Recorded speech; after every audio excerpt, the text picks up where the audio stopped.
Il est des dates qui dépassent le cadre d'un simple vote parlementaire. Des dates qui marquent une rupture dans l'histoire d'une nation.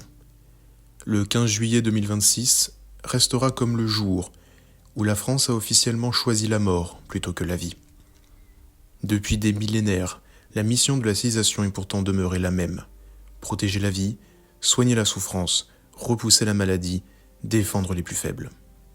De l'invention de la médecine aux plus grandes découvertes scientifiques, chaque génération a cherché à transmettre à la suivante un monde où l'homme vivait plus longtemps, souffrirait moins et serait mieux protégé. Notre histoire est celle d'une lutte contre la fatalité, jamais d'une capitulation devant elle. Sans cette conviction, il n'y aurait jamais eu Pasteur. Il n'y aurait jamais eu les vaccins, les antibiotiques, les greffes, les soins palliatifs, les thérapies innovantes, ni les milliers de chercheurs qui consacrent leur existence à sauver des inconnus qu'ils ne rencontreront jamais. Aujourd'hui, un message inverse est envoyé. Lorsqu'il devient trop difficile de soigner, la mort peut devenir une réponse organisée par la loi. Quel signal adresse-t-on à la recherche ? Quel message transmettons aux générations de médecins qui consacrent leur vie à vaincre la maladie ? Le progrès consiste-t-il désormais à mieux accompagner la mort plutôt qu'à poursuivre obstinément le combat pour la vie ? Le paradoxe est immense. Depuis plus de 40 ans, la France se félicite d'avoir aboli la peine de mort au nom de la dignité humaine et du refus pour l'État de donner la mort. Aujourd'hui, ce même État considère qu'il peut organiser légalement la mort de personnes qui n'ont commis aucun crime. Les situations sont différentes par leur nature et leur fondement, mais la question philosophique demeure. Que reste-t-il du principe selon lequel la vie humaine est indisponible ? Une autre interrogation s'impose. Dans une société confrontée au vieillissement, au déficit public et à une pression croissante sur les dépenses de santé, qui peut garantir qu'un jour, la logique économique ne viendra jamais s'immiscer dans ces décisions ? Lorsqu'une société admet que la mort peut constituer une solution légale, elle ouvre inévitablement un débat où le coût de la vie risque tôt ou tard de devenir un sujet.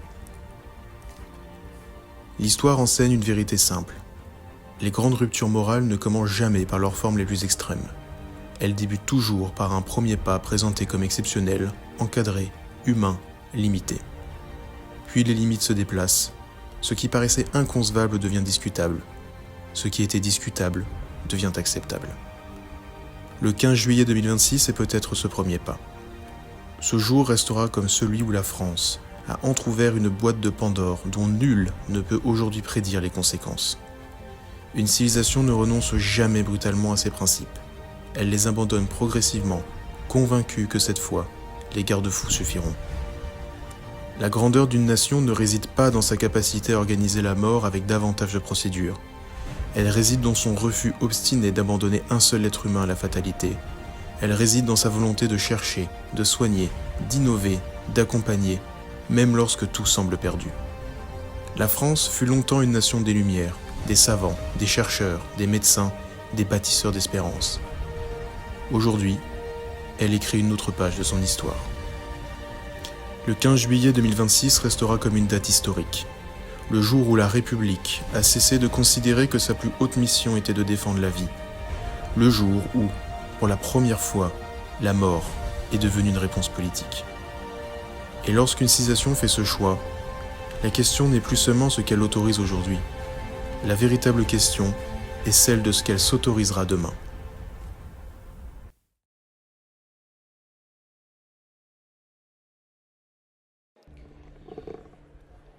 Madame la Présidente, Madame la Ministre, Monsieur le Président de la Commission, Monsieur le rapporteur général, mes chers collègues, ce débat pourrait se résumer à 3 questions de principe. 1. L'État peut-il être mêlé à la mort d'un tiers, même par l'autorisation d'un simple dispositif ? Personnellement, je ne le crois pas. L'interdit de donner la mort est un principe absolu. Et si nous acceptons des exceptions à un principe absolu, d'autres, demain, justifieront d'autres exceptions. 2. Quelle société voulons-nous ? Voulons-nous une société du soin ou une société où la compassion se résumerait à fournir la mort sur demande, au nom de critères si peu solides que certains veulent déjà les élargir ? 3. Quand j'entre en blouse blanche dans la chambre d'un malade, je ne veux pas qu'il doute de la raison et de la nature de ma venue. Je l'ai déjà dit, mes chers collègues. J'aurais pu voter un élargissement de la loi Leonetti dans une situation exceptionnelle, ultime en conscience. Mais maintenant, chacun doit savoir exactement ce qu'il va voter. D'abord, ce n'est plus une loi d'ultime recours. Cette loi concernera aussi des personnes ayant plusieurs années à vivre, car avec certaines maladies au pronostic vital engagé en phase avancée ou terminale, on vit aujourd'hui plusieurs années. Le délai de réflexion, Belgique, 1 mois. Canada, 3 mois. Chez nous, 2 à 17 jours. 2 jours. Qui n'a jamais voulu mourir un jour et vivre 2 jours après, mes chers collègues? Ce texte ignore un fait fondamental. Le désir de mort est fluctuant. La collégialité, le patient pourra n'avoir rencontré qu'un seul médecin, un médecin physiquement. Nous proposions l'avis obligatoire du médecin traitant qui connaît mieux le patient que lui et d'un psychiatre. Refusé. Nous proposions une commission de contrôle avant le geste. Refusé. Elle se réunira après la mort, la belle affaire. Nous proposions qu'un déficient mental, un bipolaire ne puisse jamais être euthanasié. Refusé. Un majeur sous tutelle, mes chers collègues, qui ne peut signer un chèque pourra demander l'euthanasie. Parce que toutes les familles ne sont pas aimantes et qu'il y a des héritages qui se font attendre, nous proposions qu'un juge vérifie l'absence de pression ou d'abus de faiblesse. Refusé. Nous demandions que la moindre altération du discernement interdise l'euthanasie. Refusé. Alors vous dites loi de fraternité. Vous dites loi de fraternité, mais la fraternité, ce n'est pas ça. C'est se préoccuper des autres.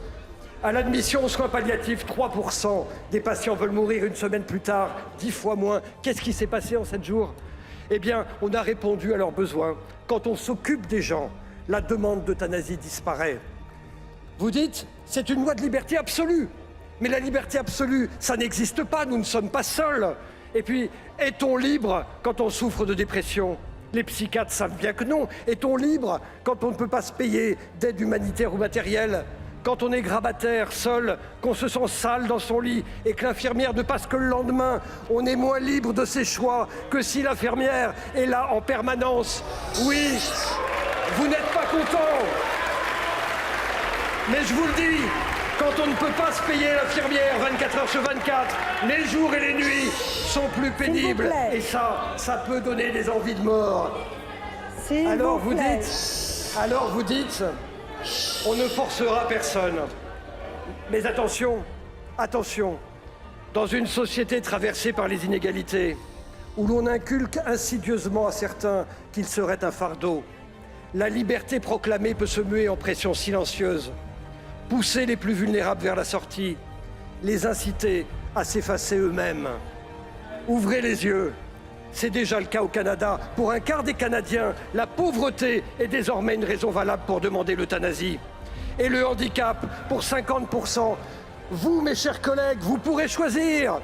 Vous pourrez vous payer une infirmière parce que vous avez de l'argent. Vous pourrez choisir les soins palliatifs parce que vous avez des relations. Cette loi, c'est une loi votée par des gens riches et bien portants qui ont peur de la déchéance, mais qui s'appliquera aux autres, à ceux qui ne peuvent pas vraiment choisir. Non, mais ne me dites pas que le SDF et le milliardaire a le même choix, ce n'est pas vrai. Surtout pas vous, s'il vous plaît. Surtout pas vous. Allez, s'il vous plaît. S'il vous plaît. Allez, un orateur a le droit d'exprimer ses convictions, qu'elles vous plaisent ou non. Et vous exprimerez votre vote dans quelques minutes, s'il vous plaît. Monsieur Juvin. Enfin, deux paradoxes. 2 à 9 mois d'attente pour un rendez-vous antidouleur, 2 à 17 jours pour une euthanasie. Il sera plus rapide d'obtenir l'aide à mourir que des soins palliatifs. Enfin, comment promouvoir la prévention du suicide avec cette loi?